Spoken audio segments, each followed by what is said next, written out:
नमस्कार, आदाब, सत श्री अकाल। आपका आरएस न्यूज़ में बहुत बहुत स्वागत है। तो चलिए देखते हैं देश दुनिया की बड़ी खबरें।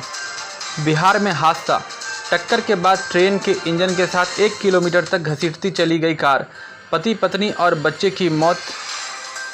रेलवे क्रॉसिंग पार करने की कोशिश में कार रेल ट्रैक पर फंस गई थी। पटना गया रेलखंड के पोठी स्टेशन के पास आज सुबह रेलवे ट्रैक पर फंसी एक कार रांची जनशताब्दी एक्सप्रेस की चपेट में आ गई। कार ट्रेन के इंजन के साथ घसीटती हुई करीब 1 किलोमीटर आगे तक चली गई। हादसे में कार में सवार पति पत्नी बच्चे की मौत हो गई। प्राइवेट कंपनी में काम करने वाले सॉफ्टवेयर इंजीनियर सुमित कुमार अपनी पत्नी निसरता बिहारी और 5 साल के बेटे परनीत कुमार को लेकर कोठई के धरहरा स्थित ससुराल जा रहे थे।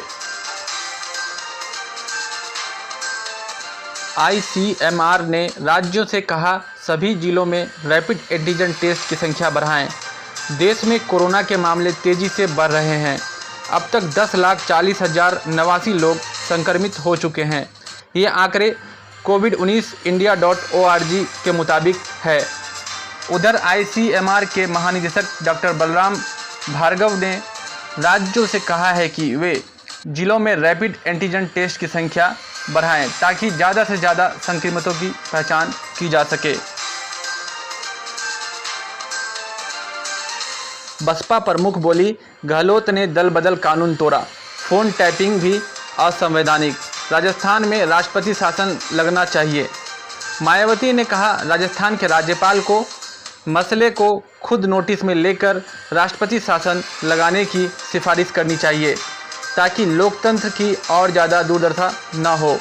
मायावती इससे पहले भी मुख्यमंत्री अशोक गहलोत पर हमलावर रही हैं। बसपा विधायकों को कांग्रेस में शामिल कराने पर विरोध जताया था। यूपी में नेपाली नागरिक का सिर मुंडवाकर लिखवाया गया जय श्री राम, मुकदमा दर्ज। वाराणसी में नेपाली PM KP शर्मा ओली के अयोध्या को लेकर दिए बयान के विरोध में एक नेपाली नागरिक का सिर मुंडवाकर उस पर जय श्री राम लिखवाया गया है। वायरल वीडियो में सख्त से ओली विरोधी नारे भी लगवाए गए।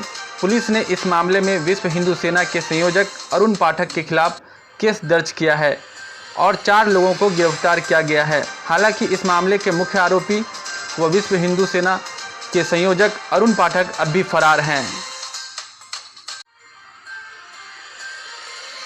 विकास दुबे का एनकाउंटर फेक नहीं, डिफेंस में उस पर 6 गोलियां चलाई। SC में यूपी पुलिस ने सुप्रीम कोर्ट में जवाब दाखिल कर इन आरोपों का खंडन किया है कि गैंगस्टर विकास दुबे और उनके साथियों को फर्जी एनकाउंटर में मारा गया।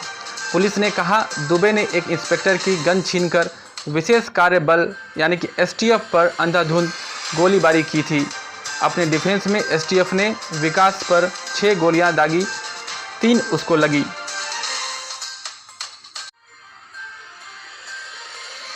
IIT में इस साल प्रवेश के लिए 12वीं का परफॉर्मेंस मानदंड हटा।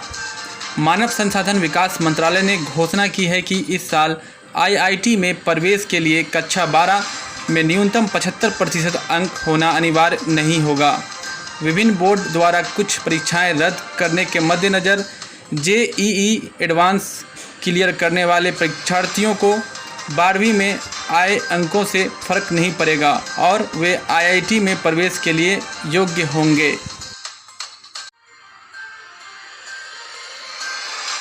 महासागर की गहराई में ढूंढी गई 99.5% रोशनी सोखने वाली अल्ट्रा ब्लैक मछली। वैज्ञानिकों ने महासागर के सबसे अंधेरे हिस्से में अल्ट्रा ब्लैक मछली ढूंढी है जो उस तक पहुंचने वाली लगभग पूरी रोशनी सोख लेती है, जिससे अंधेरे हिस्सों में अच्छी तरह छिप सके।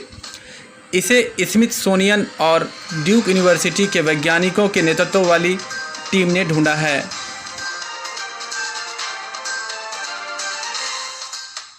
पतंजलि कोरोनिल ट्रेडमार्क इस्तेमाल नहीं कर सकती, मद्रास हाईकोर्ट। मद्रास हाईकोर्ट ने पतंजलि को कोरोनिल ट्रेडमार्क इस्तेमाल नहीं करने का अंतरिम आदेश जारी किया है। कोर्ट ने यह आदेश चेन्नई की आरुद्र इंजीनियर्स की याचिका पर दिया, जिसने दावा किया है कि 1993 से कोरोनिल का ट्रेडमार्क उसके पास है।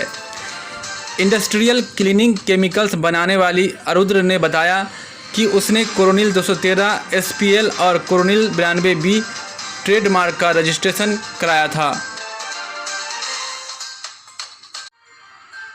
शोपिया में 3 आतंकी मारे गए। 24 घंटे के भीतर कश्मीर में कुल 6 आतंकी ढेर। जम्मू कश्मीर में सुरक्षा बलों ने 24 घंटे के अंदर 2 अलग अलग मुठभेड़ में कुल 6 आतंकी मार गिराए। शोपिया में आज सुबह शुरू हुई मुठभेड़ में सुरक्षा बलों ने 3 अज्ञात आतंकवादियों को मार गिराया। इससे पहले शुक्रवार सुबह कुलगाम में हुई मुठभेड़ में जैश-ए मोहम्मद के 3 आतंकी मारे गए, जिनमें से एक पाकिस्तानी नागरिक वालिद मोस्ट वांटेड आतंकवादी था। सेना के मुताबिक जम्मू कश्मीर में सुरक्षा बलों के पास इनपुट है कि आतंकवादी 21 जुलाई को शुरू होने जा रही अमरनाथ यात्रा को निशाना बनाने की फिराक में है। 2 सेक्टर के कमांडर ब्रिगेडियर विवेक सिंह ठाकुर ने कहा है, लेकिन हमारे पास शांतिपूर्ण यात्रा सुनिश्चित करने के लिए सिस्टम और स्रोत हैं।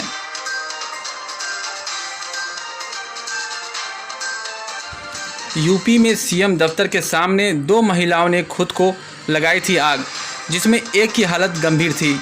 इस मामले में लखनऊ पुलिस ने कांग्रेस नेता अनुपम पटेल, AIMIM नेता कादिर खान समेत 4 लोगों के खिलाफ केस दर्ज किया है। लखनऊ कमिश्नर सुजीत पांडे ने कहा, इसमें आपराधिक साजिश सामने आई है, जिसमें कुछ लोगों ने महिलाओं को उकसाने में महत्वपूर्ण भूमिका निभाई है। तो ये थे अब तक के मुख्य समाचार। मिलते हैं अगले समाचार में। अगर आप देश दुनिया की खबरों से रूबरू होना चाहते हैं तो RS न्यूज़ को ज़रूर सब्सक्राइब करें और हाँ, बेल आइकन को दबाना ना भूलें ताकि न्यूज़ का नोटिफिकेशन आपको मिलता रहे। धन्यवाद।